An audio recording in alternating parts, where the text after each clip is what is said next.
이 본문의 배경은 사실은 사무엘하 7장에 잘 드러나 있습니다. 사무엘하 7장에 들어서면서 여호와께서 주위의 모든 원수를 무찌르사 왕으로 궁에 평안히 살게 하신대라고 말씀하심으로써 이제 다윗은 나라를 튼튼하게 세웠고 정치와 사회를 안정시켰음을 보게 되는 것입니다. 그렇게 되자 다윗은 내가 성전을 치어야 되겠다고 생각을 하게 됩니다. 그래서 나단 선지자에게 나는 백향목궁에서 살고 있는데 하나님의 궤는 휘장 가운데 있으니 어찌할꼬라고 말씀을 합니다. 그래서 나단 선지자가 하나님께 말씀을 드렸더니 하나님께서 응답하시는데 그 대답이 우리들이 꼭 생각해 봐야 될 내용을 갖고 있습니다. 하나님께서 뭐라고 말씀을 하시는가 하면 언제 너더러 내 걱정하라고 하더냐? 이스라엘이 지금까지 지내오는 동안에 내 손조들이나 누구한테 어느 지파 보고 왜 성전을 건축하지 않느냐고 말한 적이 있더냐? 그리고는 한 걸음 더 나가서 네가 나를 위해 걱정하느냐? 네가 무엇으로 내 필요를 채워줄 수가 있겠느냐? 아서라, 오히려 내가 너의 모든 필요를 채워주는 유일한 주인이다. 그렇게 말씀을 하시면서 그래서 내가 너를 불렀고 너를 세웠고 너를 이 자리에 앉혔고 앞으로도 그렇게 할 것이다. 네가 한 것이 아니다. 너의 능력이나 무슨 요행으로 된 것이 결코 아니라 전적으로 하나님의 뜻과 의지로 또한 하나님의 능력으로 한 것이다. 앞으로도 내가 그렇게 할 것이라 이렇게 말씀을 하고 있습니다. 그런 차원의 연장선에서 그 유명한 다윗왕과의 영원함에 대한 은혜의 약속으로 오늘 본문을 주고 계시는 것입니다. 이 약속은 아주 매우 중요합니다. 왜냐하면 지금까지 이스라엘 백성에게는 신명기에 나타나는 축복으로 너희가 만일 나를 따르고 내 율법을 지키면 하는 조건절이 붙어있는 약속을 주셨습니다. 지키면 너희가 들어가도 복을 받고 나가도 복을 받을 것이요 그렇지 않으면 저주를 받는다고 하는 것이 하나님께서 이스라엘 백성들에게 주셨던 복의 내용이었습니다.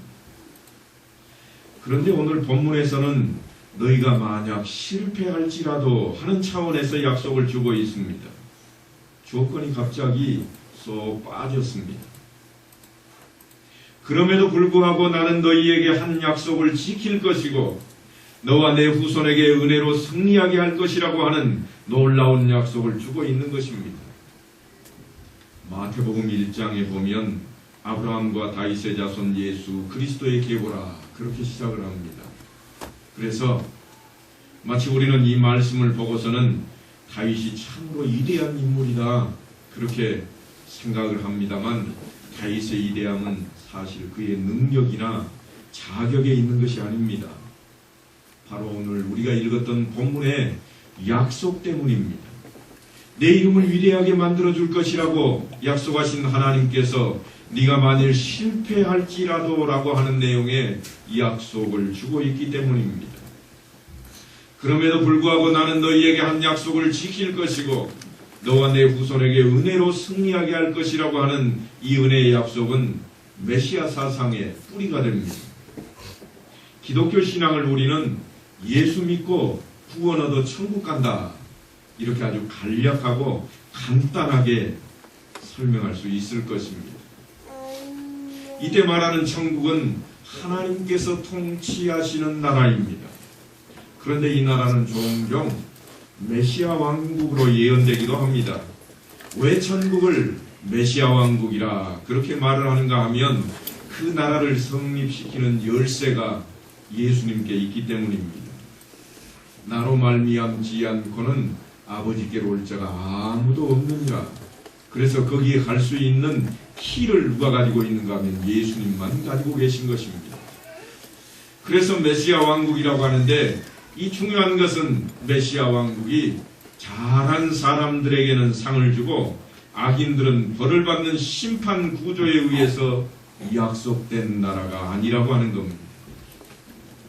벌을 받아야 마땅할 사람들이 예수 안에 있는 은혜로 말미암아서 죄 씻음과 용서와 구원함을 입어서 들어가는 나라라는 차원에서 천국을 메시아 왕국이라 그러는 겁니다. 조건과 환경과 보상으로서 나라가 아니라 은혜로 주는 나라입니다. 그리고 예수 그리스도의 어떠하심은 바로 다윗에게 허락된 이 약속, 내 후손이 잘못한다고 할지라도 내가 그를 징계하고 벌주고 할지언정 내 은총은 거두지 아니하리라 하는 이 약속, 이 은혜의 약속이 주어진 인물이기 때문에 사실은 다윗이 위대하다 그렇게 말할 수가 있게 되는 것입니다. 그런데 이런 다윗이 하나님을 위해서 성전을 짓겠다고 하는 기특한 헌신에 대해서 하나님께서 왜 넌 몰라도 한참 모른다 하고 말씀을 하실까요? 이것은 우리식으로 말하자면 믿음이라고 하는 것이 하나를 주면 하나를 받게 되고 또 하나 주었으니까 하나 달라고 하는 주고받는 식의 그런 인과관계가 아니라고 하는 가르침입니다. 믿음은 결코 그런 것이 아닙니다. 하나님께서 우리를 향하신 은혜입니다. 금식 기도하시는 분들이 잘못되었다는 것은 아닙니다만 금식으로 인해서 하나님을 묶으려고 하는 의도가 있음을 우리는 꼭 기억해야 됩니다. 기도원에 올라가시는 분들이 잘못된 것은 결코 아닙니다만 내가 여기까지 왔으니까 하나님께서 꼭 주셔야 된다고 하나님을 묶어놓는 것을 우리가 기억을 해야 됩니다. 난 40일 금식했어. 이 이야기는 40일을 금식했으니까 다른 사람보다는 뭔가 달라도 다르다. 하나님께서 날 다르게 대해줄 것이라. 그렇게 하나님을 장악하고 나서는 겁니다. 난 40일 금식을 2번씩이나 했으니까 다른 사람과 분명히 다르게 대해주실 것이다.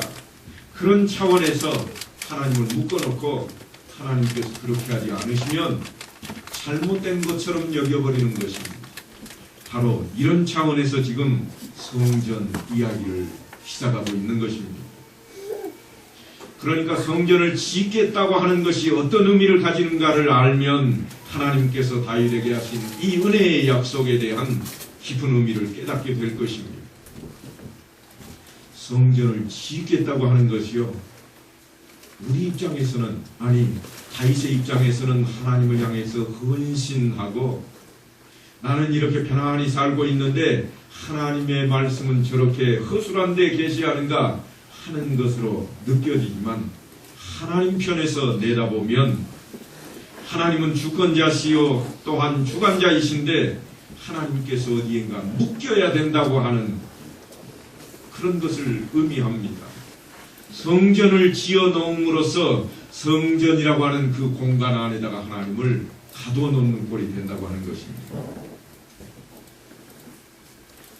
성전을 지어놓고 그 공간 안에 하나님을 항상 계셔야 되고 떠나면 안 된다고 그렇게 만드는 것이 되어버린다고 하는 것입니다. 그래서 아무 때라도 찾아오면 만나줘야 되고 또한 성전을 지어놓은 사람의 수중에 장악이 되어서 아무 때라도 찾기만 하면 기다리고 있어야 된다고 하는 것입니다. 마치 하나님을 성전에만 계시는 분으로 만들어버리고 맙니다. 그래서 하나님께서 뭐라고 그러시는가 하면 너희는 나를 위하여 집을 지을 수가 없노라. 너희가 어찌 내 집을 지으려고 하느냐, 그렇게 말씀을 하십니다. 물론 다윗이 하나님을 자기 수중에 장악하려고 성전을 짓겠다고 하는 마음이 결코 없었습니다. 다윗은 지금 진심으로 소원을 아뢰고 있는 것입니다. 물론 하나님을 시공간 속에 묻고 내 손에 장악해서 내 필요에 따라 하나님을 조종하는 문제가 되는 자리로 자기의 진심과 자기의 헌신을 가지고 한 이 소원이 연결된다고는 꿈에도 생각을 하지 않고 있습니다. 그래서 지금 하나님께서 거절을 하시고 하나님만이 우리의 필요와 가치를 채우시는 분이라 그렇게 선언을 합니다. 그래놓고 놀랍게도 하나님 자신을 주십니다. 허락을 하십니다. 본문 12절의 말씀입니다. 그는 나를 위하여 집을 건축할 것이요 나는 그의 왕위를 영원히 견고하게 하리라. 물론 지금 다윗 네가 해라 하는 말씀은 아니지만 다윗의 그 간청함을 듣고 허락을 하고 계신다고 하는 겁니다. 지금 여기까지 오고 있습니다. 무슨 말씀인가 하면 성전을 짓겠습니다. 그러니까 너 그게 무슨 뜻인지 알고 나는 소리냐? 네가 나를 한 집 속에 가두어서 네가 필요할 때 찾아오면 내가 너를 만나줘야 하고 네가 문 두드리면 문을 열어줘야 하고 네가 불러내면 내가 나와야 된다는 말이냐? 그럴 수는 없다. 오히려 내가 필요하면 언제든지 내가 너를 만날 것이고 내가 너를 찾고 내가 너에게 무엇인가를 주고 내가 작정한 대로 너를 인도하는 내가 바로 하나님이다. 무슨 말인지 알겠느냐? 그래놓고 그 뒤에 그래 네가 성전 지어라. 그렇게 지금 말씀을 하고 있는 겁니다. 무슨 말인지 알지? 그런 차원에서 너희에게 나를 주겠다. 지금 이런 말씀입니다. 내가 너를 통해서 지어진 성전 안에 갇히는 한이 있어도 지금 그런 의미를 담고 있습니다. 사람들은 다 같습니다. 다만 그러는 게 아니고요. 우리도 늘 같아요. 하나님을 늘 꽁꽁 묶어 놓습니다. 그래서 우리의 기도는 늘 나 자신을 위한 기도입니다. 특별히 교회에 분란이 생기고 분리가 일어나면 서로 자기를 위한 기도들을 합니다. 한때는 같이 연합을 했고 한때는 서로 마음을 모았던 사람들이 마치 원수나 되는 것처럼 자기 자신만이 옳고 자기만이 하나님을 섬기고 자기만의 하나님인 것처럼 그렇게 하나님을 묶어놓고 외치게 된다고 하는 것입니다. 하나님께서 분명히 하나님의 뜻대로 행하실 일임에도 불구하고 자기 중심에 맞도록 묶어버립니다. 하나님, 이거 벗어나면 안 됩니다. 내가 옳습니다. 저쪽은 아니에요. 하지 마세요. 똑같이 양쪽에서 그렇게 기도하고 하나님을 그렇게 묶어놓습니다. 오늘 성전 건축이라는 문제로 다윗이 하나님을 묶고 있는 내용을 우리가 다루고 있지만 우리 속에 그와 같음이 항상 있다고 하는 것입니다. 내 이웃을 향해서도 그럽니다. 나는 똑바로 믿는 것 같이 나는 하나님 앞에 바로 있는 것 같이 해서 하나님 내 편입니다. 저쪽 편은 되지 마세요. 그래서 하나님을 내 울타리로 꽉 묶어놔버리고 움직이지 못하게 만들고 있습니다. 그래서 하나님께서 아니라 너는 아니라 그렇게 먼저 말씀을 하는 것입니다. 네가 나를 묶는 것이 아니라 내가 하고 싶은 대로 할 것이다. 내가 저쪽에도 내가 이쪽에도 하나님 뜻대로 행할 것이라. 그런 차원에서 내가 너의 기도를 들을 것이고 그런 차원에서 네가 아뢰는 것을 내가 바라보고 지켜보겠노라. 이 말씀입니다. 이제 다음 주면 총회가 열리게 됩니다만 총회에 가면 늘 이런 일들이 반복됩니다. 이쪽은 옳고 저쪽은 그럽니다. 이쪽은 하나님 편이고 저쪽은 하나님 편이 아닙니다. 그래서 하나님을 묶어놓고 이쪽만이 오직 하나님이고 저쪽은 하나님이 아니라고 외쳐댑니다. 우리는 이 일을 위해서 꼭 기도해야 됩니다. 하나님을 우리가 묶을 수가 없습니다. 우리가 하나님 쪽으로 달려나가야지 우리 쪽으로 하나님을 붙잡아 놓고 마치 강아지가 도망가지 못하도록 호피를 메어서 생활뚝으로 한 곳에 박아놓는 것처럼 하나님을 그렇게 묶으려고 해서는 안 된다고 하는 것입니다. 바로 이와 같은 차원에서 하나님께서 성전 짓는 것을 다시 허락하고 있습니다. 다윗이 의도하지는 않았지만 성전을 짓겠다고 하는 말 속에 내포되어 있던 하나님을 수중에 장악하려고 하는 의도는 다윗이 의도를 했든지 안 했든지 그것은 하나님께서 기꺼이 하나님을 내주심으로 허락이 되고 있습니다. 그래, 나를 묶어라. 나를 묶을 수 있으면 네가 나를 묶어라. 그렇게 내주고 있습니다. 하지만 이 허락은 우리의 수중에 하나님을 주시는 것이 결코 아닙니다. 우리의 영혼과 우리의 심장에 주시는 것으로 달라집니다. 예수님께서는 요한복음 15장에서 나는 포도나무요 너희는 가지라. 그가 내 안에 내가 그 안에 거하면 사람이 열매를 많이 맺나니 나를 떠나서는 너희가 아무것도 할 수 없음이라. 이렇게 말씀을 합니다. 이 포도나무의 비유는 의미하는 바가 분명합니다. 가지가 원줄기에서 분리되기만 하면, 떨어져 나가버리기만 하면 생명을 잃고 쓸모 없어지는 것입니다. 나무의 줄기에 붙어 있으면 그 생명을 나눌 것이고 그 생명의 당연한 결과인 열매가 풍성하게 열리게 되는 것입니다. 그런데 이 포도나무 비유에는 사실 보다 놀라운 내용이 있습니다.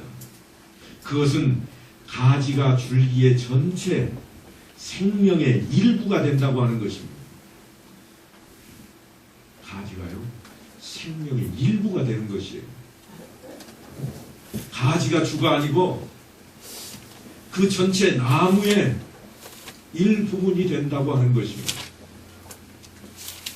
기독교 신앙은 하나님과 우리 사이에 인격적인 관계를 갖는 것입니다.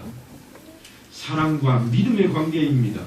그런데 이것이 신자와 하나님 사이를 이루는 그러한 그 사이가 둘이 아닌 하나라고 하는 연합이라고 성경이 말씀을 하고 있습니다. 둘이 아니다. 이제는 하나다. 우리는 성경이 예수 그리스도를 우리에게 보내주셨다고 이야기하는 것을 꼭 기억해야 됩니다. 예수를 너희에게 보내주었노라. 이 말씀을 분명하게 기억을 해야 됩니다. 우리를 위해서 그 아들을 주셨습니다. 그분은 우리의 생명이시고 구원이십니다. 그래서 구원받은 모든 성도들은 예수 그리스도를 머리로 한 그분의 몸으로 지체로 부르심을 받은 것입니다. 그러니까 모든 성도들은 예수 그리스도와 묶여 있는데 머리와 몸은 유기적인 생명의 연합체로서 구별될 수가 없는 것입니다. 이미 예수를 믿었다고 하는 것은 예수 따로 나 따로가 아닙니다. 사도 바울은 그런 차원에서 내가 사나 죽으나 누구를 위하여 살고 누구를 위하여 죽는다고 그럽니다. 주 예수 그리스도를 위해서. 이제는 하나이기 때문에 따로가 아닙니다.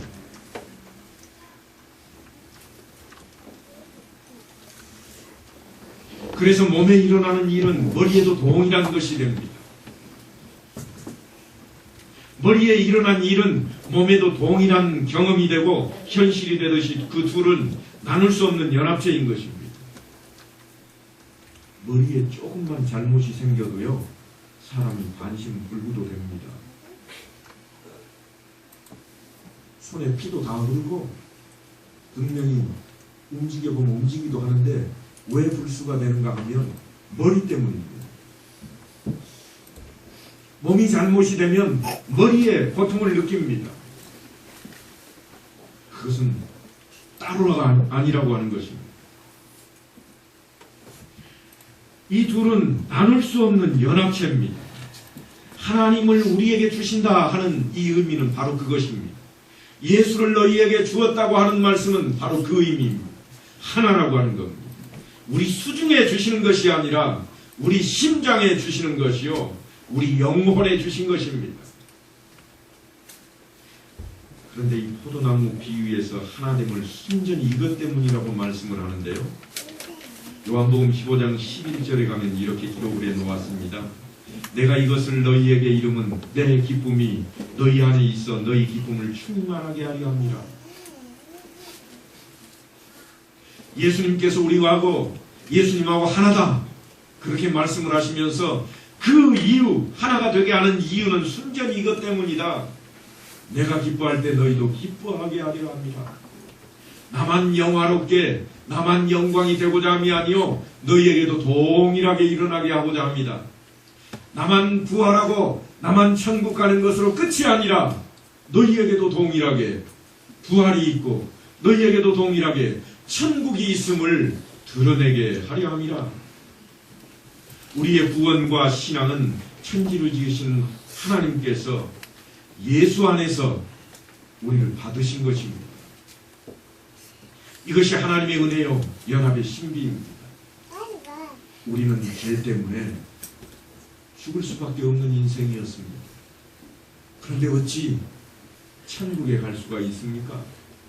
그 이유는 오직 하나, 예수님께서 우리의 머리가 되시기 때문에 머리가 가시는 곳에 우리가 그저 따라가는 겁니다. 몸에 조금 불편함이 있고 몸에 조금 이상이 있어도 머리가 가는 곳에는 항상 몸이 따를 수가 있다고 하는 것입니다. 예수님께서는 그래서 우리가 잘못되고 우리가 그르칠지라도 우리의 몸을 조정하시고 우리의 몸을 치시고 인도하셔서 천국을 향해 걸어가도록 만들고 계시는 겁니다. 우리 함께 요한복음 7장 21절로부터 23절을 한번 보십시오. 신약성경 177쪽입니다.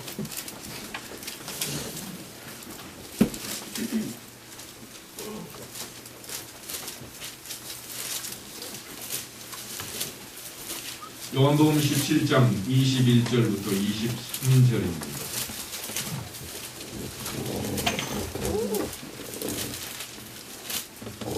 이제 다 찾으셨으면 우리 함께 읽어보십시다. 찾기 어려우신 분은 앞에 자막을 보시고 우리 함께 한 목소리로 읽겠습니다. 시작. 아버지여, 아버지께서 내 안에 내가 아버지 안에 있는 것 같이 그들도 다 하나가 되어 우리 안에 있게 하사 세상으로 아버지께서 나를 보내신 것을 믿게 하옵소서. 내게 주신 영광을 내가 그들에게 주었사오니 이는 우리가 하나가 된 것 같이 그들도 하나가 되게 하려 함이니이다.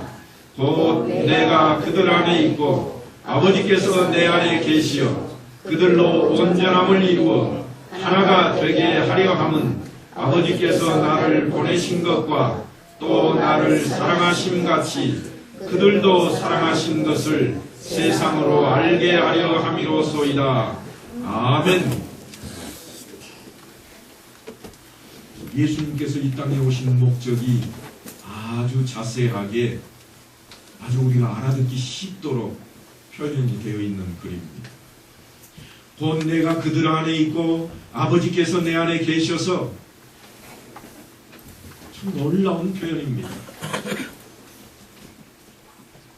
그러니까 예수님이 이 땅에 오신 것은 성자 하나님, 예수님이 성부 하나님과 가지는 그 연합에 우리를 포함시키려 오셨다고 하는 것입니다. 아버지 안에 내가 있는 것 같이, 내가 아버지 안에 있는 것 같이, 이 말씀은 성자 예수님이 성부 하나님과 함께인 그 연합체, 거기에다 어떻게 하겠다고 하는가 하면 우리를 그리스도의 몸이 되게 하셔서 저들도 우리와 함께 있게 하고자 합니다. 그것 때문에 예수님께서 이 땅에 오셨다고 하는 겁니다. 하나 되게 하기 위해서 이 땅에 예수님께서 오신 것입니다. 그러니까 우리는 예수 안에서 하나님과 함께 살고 있는 겁니다. 그냥 우리끼리 따로 떨어져 살고 있는 것 같지만 예수 안에서 우리는 하나님과 동행하고 있는 거예요. 구약 성경에 보면 하나님과 동행했다 그러면 특별하게 대우를 받습니다. 특별하게 대우를 받습니다. 그래서 뭐라고 성경이 표현을 하는가 하면 하나님과 동행하는 사람을 표현할 때마다 저는 온전한 자라 그렇게 표현을 합니다. 그런데 우리는 예수를 통해서 순식간에 순전히 하나님과 동행하는 사람이 다 되어버렸습니다. 그럼 우리는 온전합니까? 이런 질문이 생길 거예요. 구약성경에는 보니까 그는 온전한 자라, 그는 의로운 자라 그랬는데 과연 우리가 그처럼 깨끗하고 성결된 모습으로 살아가고 있습니까? 그렇지 못한데 어찌 우리가 온전한 자가 됩니까? 바로 그것은 다른 이유 때문이 아닙니다. 예수 안에서 그렇게 되는 겁니다. 예수님 때문에, 예수님께서 십자가에 못 박혀 죽으심으로 말미암아 우리는 그것 때문에 우리의 죄가 있었음에도 불구하고 그 죄 사함받고 구속함을 받아서 우리가 의인이라 칭함을 받게 되었습니다. 그래서 의로운 자가 되고 그래서 하나님과 동행하는 자가 되어버린 것입니다. 이것이 다윗이 성전 건축을 하겠다고 나서는 일에 하나님께서 주시는 복된 은혜의 답입니다. 사실 다윗은 의도적인 그런 모습은 아니었지만 하나님을 묶어놓으려고 하는 일을 시도해버리고 말았습니다. 그래서 이스라엘 백성들은 결국은 하나님을 성전에 묶어놓아버립니다. 그래서 어떻게 했는가 하면 반드시 하나님을 만나기 위해서는 1년의 절기 때마다 예루살렘으로 다 와라. 왜냐하면 예루살렘에만 하나님의 집 성전이 있기 때문이라. 그래서 하나님이 예루살렘 그 성전 안에만 계시는 것으로 묶어놓아 버렸습니다. 그것이 이스라엘의 역사입니다. 그러면 오늘날 우리는 어떻게 해야 됩니까? 하나님을 만나기 위해서 저 예루살렘으로 전부 비행기를 타고 다 이동해서 가서 하나님 만나고 와야 됩니까? 오늘 하나님께서 다윗의 성전 사건을 통해서 우리에게 깨우치게 만들어 주시는 것이 바로 이런 내용입니다. 우리는 예수 안에서 하나님과 함께 살게 되었다고 하는 것입니다. 그런 차원에서 요한복음 17장은 너무나도 중요합니다. 하나님 안에 예수님이 계신 것처럼, 예수님 안에 하나님이 계신 것처럼 우리가 예수님 안에 포도나무의 비유처럼 그 안에 붙어 있기만 하면 우리는 그와 함께하게 될 것입니다. 우리는 그분과 동행하게 되는 것입니다. 그러니까 우리가 하나님의 말씀을 지킨다든가 하나님의 말씀을 배운다든가 하는 이러한 것들은 우리가 하나님과 같이 살기 위한 당연한 것이 되는 것입니다. 당연한 도리입니다. 우리가 늘 말씀대로 살겠습니다 하고 외쳤던 그것이 너무나도 당연한 것입니다. 왜냐하면 우리가 하나님과 동행하기 때문입니다. 그렇게 함으로써 가까워지는 것이 아니라 이미 그 안에 있는 자로서 자신의 자리를 더 크게 느끼고 더 깊이 느끼는 일만 우리에게 남아있는 겁니다. 우리가 그렇게 해야 예수님 안으로 들어갈 수 있다, 그런 게 아니에요. 이미 들어와 있기 때문에 우리는 그렇게 해야 되는 것입니다. 신앙 수준의 차이에 상관이 없이 예수를 믿는 모든 성도들은 예수 안에서 하나님 안에 있는 것입니다. 내가 조금 오래 믿었으니까 더 깊숙이 들어와 있고 나는 이제 믿기 시작했으니까 살짝이 발치에 와 있는 그런 표현이 결코 아닙니다. 내가 너희 안에 라고 하는 이 말씀은 안에 완전히 포함되어 버리는 것을 의미합니다. 대부분의 성도들의 잘못 생각은 믿음이 없고 실력이 없는 것보다는 바로 이 문제입니다. 예수 안에 있는 나를 향한 하나님의 부르심과 신앙 고백의 크기를 모르고 있다고 하는 것입니다. 내가 예수 안에 있는 것 때문에 내가 하나님 안에 있다고 하는 사실을 깨닫지조차 못하고 살아간다고 하는 거예요.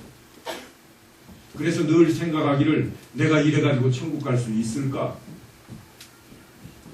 이미 울타리 안에 들어와 있으면서도 울타리가 저렇게 높은데 내가 어찌 저 울타리를 넘어갈고 그 걱정하고 있는 겁니다. 울타리는요, 넘어오지 말라고 그렇게 만들어 놓은 것이 분명합니다만 넘어오지 말라고 하는 것은 내가 아니라 다른 것들입니다. 나를 해치려고 하는 것들이 넘어오지 못하게 하려고 만든 것이 울타리입니다. 내가 넘어가지 못하고자 만들어 놓은 게 울타리가 아니에요. 그런데 여러분은 왜 내가 그 울타리를 넘어가지 못할 것이라고 생각을 합니까? 이미 울타리 안에 들어와 있습니다. 그 울타리는요, 나를 해치고자 하는 사탄 마귀가 들어오지 못하게 막고 있는 울타리입니다. 그 울타리는요, 나로 하여금 그 유혹을 넘어가보지 말라고 만들어 놓은 그런 울타리입니다. 여러분 보시기에 자신이 부족해 보일 수도 있을 것입니다. 그러나 여러분의 실력과 자신감이 여러분을 예수 안에 놓고 하나님과 동거하게 하는 것이 아닙니다. 결코 여러분의 실력이 아닙니다.